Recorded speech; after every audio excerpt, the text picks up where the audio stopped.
En el año 52 a.C., Julio César había estado conduciendo una campaña militar en la Galia durante casi 8 años.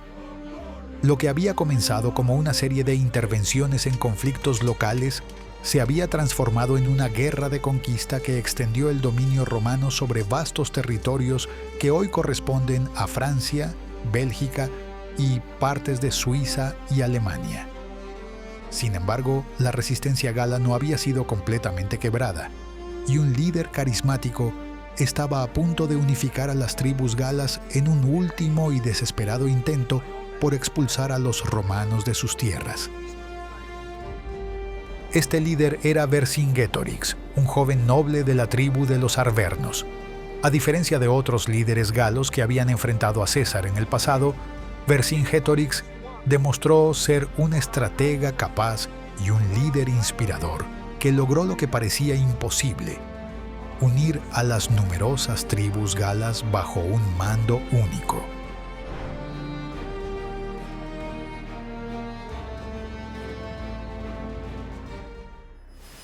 Las tribus galas históricamente habían luchado entre sí tanto como contra enemigos externos, pero la creciente amenaza romana y el carisma de Vercingetorix lograron forjar una coalición sin precedentes. Vercingetorix había observado cuidadosamente las tácticas romanas y comprendía que enfrentar a las legiones en batalla abierta era generalmente una receta para el desastre. Las legiones romanas eran máquinas de guerra disciplinadas y altamente efectivas en combate convencional. Así que el líder galo adoptó una estrategia diferente: la guerra de desgaste. Ordenó a sus fuerzas que evitaran batallas campales y en su lugar atacaran las líneas de suministro romanas, destruyeran cultivos y poblaciones para negar recursos al enemigo, y hostigaran constantemente a las legiones con ataques rápidos de caballería. Esta estrategia de tierra quemada causó serios problemas a César. Las legiones romanas dependían de poder requisar suministros de las regiones que atravesaban, y la destrucción sistemática de recursos por parte de Vercingetorix amenazaba con dejar al ejército romano sin alimentos. Durante meses, esta táctica demostró ser efectiva, y César se vio obligado a dividir sus fuerzas y maniobrar constantemente para mantener abastecidas a sus tropas. Sin embargo, la estrategia de Vercingetorix tenía sus límites. La destrucción de cultivos y aldeas también afectaba a la población gala, y muchos de sus seguidores comenzaban a dudar de este enfoque. Además, la caballería gala, aunque numerosa y valiente, no podía sostener indefinidamente una campaña contra las disciplinadas legiones romanas sin obtener una victoria decisiva que levantara la moral de sus tropas. En el verano del año 52 a.C., después de una serie de escaramuzas y batallas menores, Vercingetorix cometió un error estratégico fatal. Tras un enfrentamiento donde su caballería fue derrotada por las fuerzas romanas, el líder galo decidió retirarse con todo su ejército a la ciudad fortificada de Alesia, situada en lo alto de una colina en territorio de los mandubios. Alesia era una posición naturalmente defensiva, rodeada por ríos en 2 de sus lados y con empinadas pendientes que dificultaban cualquier asalto directo. Vercingetorix reunió aproximadamente 80.000 guerreros dentro de las murallas de Alesia. Su plan era resistir allí mientras enviaba mensajeros a todas las tribus galas solicitando que reunieran un ejército de socorro masivo para atrapar a los romanos entre 2 fuerzas. Era una estrategia arriesgada, pero potencialmente efectiva. Si los romanos sitiaban Alesia, ellos mismos quedarían vulnerables cuando llegaran los refuerzos galos. César, sin embargo, vio en esta situación una oportunidad extraordinaria. En lugar de intentar asaltar las murallas de Alesia, lo cual habría costado innumerables vidas romanas, decidió sitiar la ciudad y esperar que el hambre obligara a los galos a rendirse. Pero, a diferencia de un sitio convencional, César ordenó la construcción de fortificaciones que no tenían precedentes en la historia militar. El general romano ordenó a sus legiones que construyeran una línea de circunvalación alrededor de Alesia. Esta muralla, que rodeaba completamente la ciudad, tenía aproximadamente 18 kilómetros de longitud y estaba diseñada para evitar que los galos sitiados pudieran escapar o recibir suministros. La construcción incluyó un foso profundo, estacas afiladas enterradas en el suelo para dificultar las cargas de caballería, trampas ocultas con picas de hierro, torres de vigilancia a intervalos regulares y empalizadas de madera reforzadas con tierra.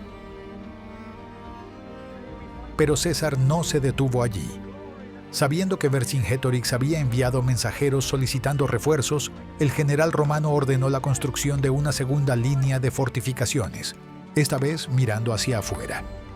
Esta línea de contravalación tenía aproximadamente 21 kilómetros de longitud y estaba diseñada para proteger a las legiones romanas de cualquier ejército de socorro que intentara liberar Alesia.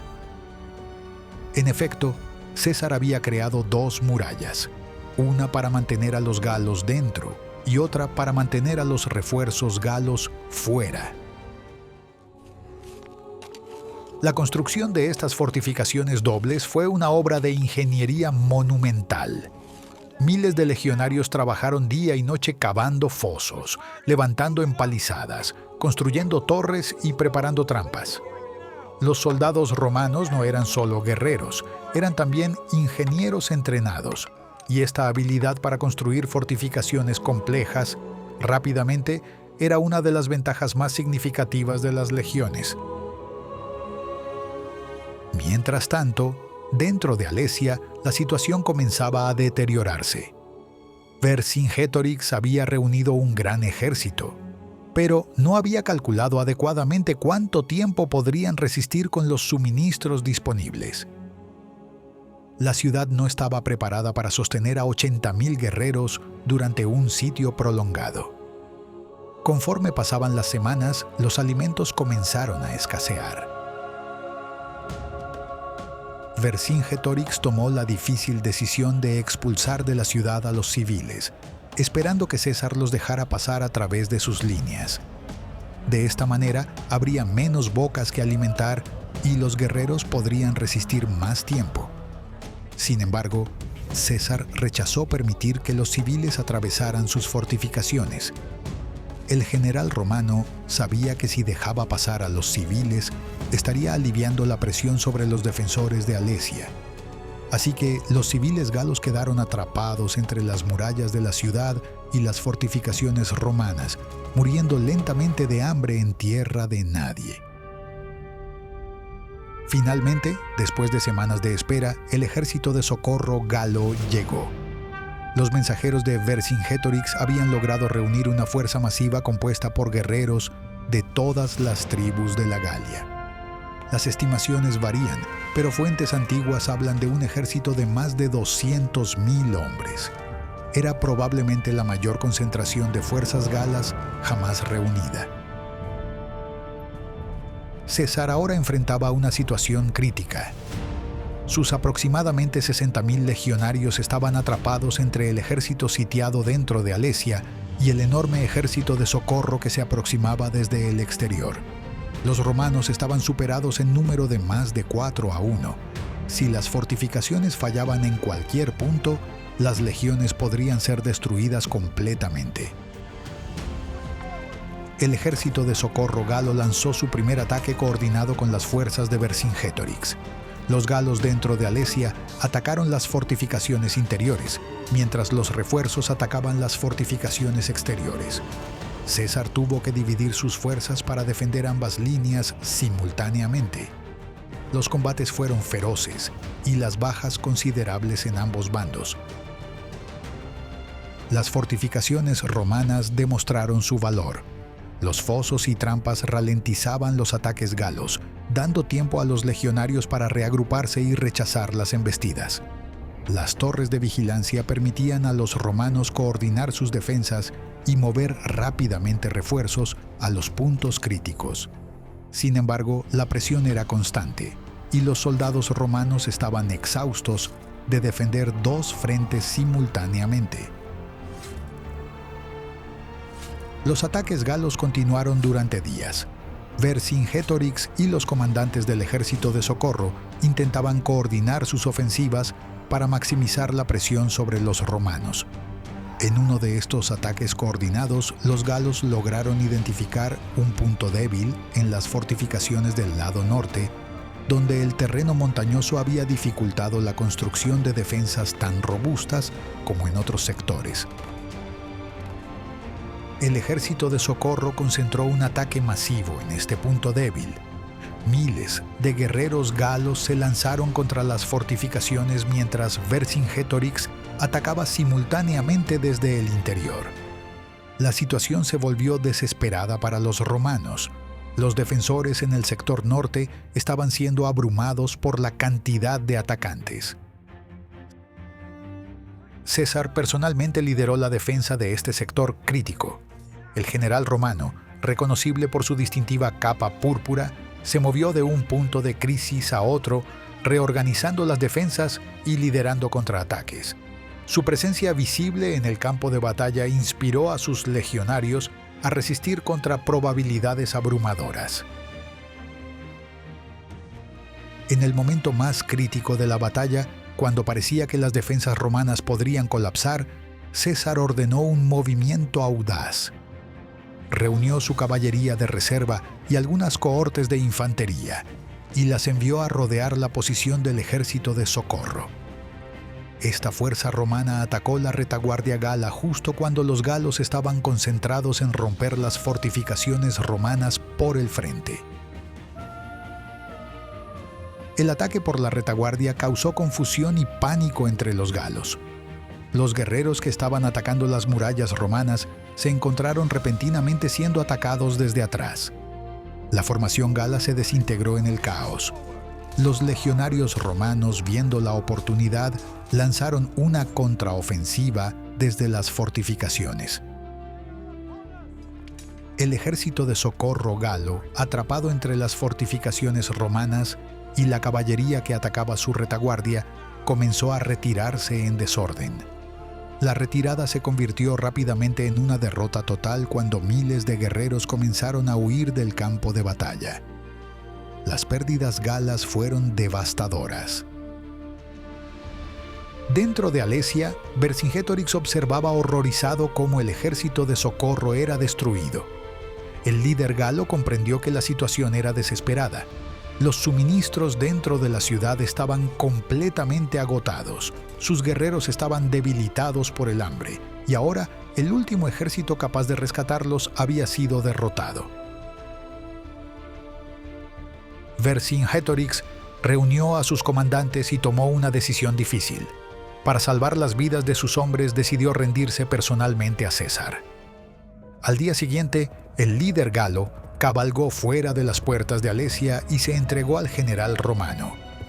Según las fuentes antiguas, Vercingetorix depositó sus armas a los pies de César en un gesto de rendición total. La rendición de Vercingetorix marcó el fin de la resistencia gala organizada.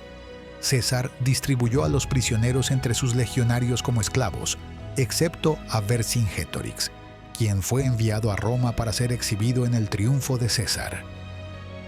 El líder galo permaneció prisionero durante 6 años, hasta que finalmente fue ejecutado en el año 46 a.C., después de la celebración del triunfo. La victoria en Alesia consolidó la conquista romana de la Galia. Aunque todavía habría algunas rebeliones menores en los años siguientes, nunca más los galos lograrían unirse bajo un liderazgo único para desafiar el dominio romano. La Galia se convirtió en una provincia romana y durante los siguientes 500 años sería una de las regiones más prósperas y romanizadas del imperio. El sitio de Alesia también demostró el genio militar de César. Su decisión de construir fortificaciones dobles, atrapando a su propio ejército entre dos fuerzas enemigas, pero confiando en la superioridad de las defensas romanas, fue un movimiento extraordinariamente audaz que solo un general con completa confianza en sus tropas y sus capacidades de ingeniería se atrevería a intentar. Esta victoria elevó aún más la reputación de César y proporcionó los recursos y el prestigio que eventualmente utilizaría para transformarse de general conquistador en dictador de Roma.